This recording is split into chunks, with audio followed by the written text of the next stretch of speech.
Praise the lord. దేవుని శ్రేష్టమైన నామమునకు మహిమ కలుగును గాక. ఈరోజు దేవుని వాగ్దానము, నీవు చేయినదంతయు సఫలమగును. మొదటి కీర్తన 3వ చరణము. ఈ ఉదయకాల సమయంలో ఘనుడు గొప్పవాడైన దేవుడే మనందరితో మాట్లాడుతున్నాడు. మీరు చేయినదంతయు సఫలమగును అని. ఆది కాండంలో 39వ అధ్యాయంలో యోసేపు అనే భక్తుడి గురించి మనం చూస్తాం. 3వ వచనంలో ఉంటుంది, యెహోవా యోసేపుకు తోడై ఉండుట వల్ల అతడు చేయనిదంతయు సఫలమగునని.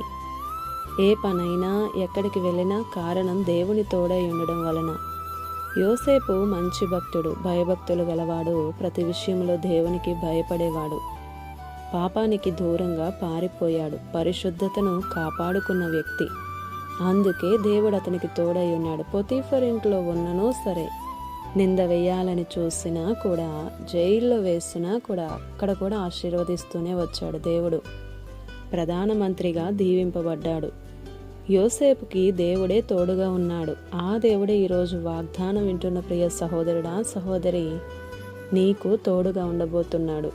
మనం ఎక్కడ ఉండకూడదో, ఎక్కడ నిలవకూడదో, ఎక్కడ కూర్చుండకూడదో అలా మనం జీవించగలిగితే ఖచ్చితంగా మనం ఏం చేసినా మన ప్రయత్నాలన్నీ సఫలమవుతాయి. ఈ విధంగా జీవించడానికి ఇష్టపడు. నీవు చేయదలచినవన్నీ ఆయనే చూసుకుంటాడు. ఆమేన్. ఈ దిన వాగ్దానం మనందరి జీవితాలలో నెరవేరాలని కోరుతూ, దేవుని సువార్త పరిచర్యలో మీ సహోదరి Prasanna. God bless you. Amen.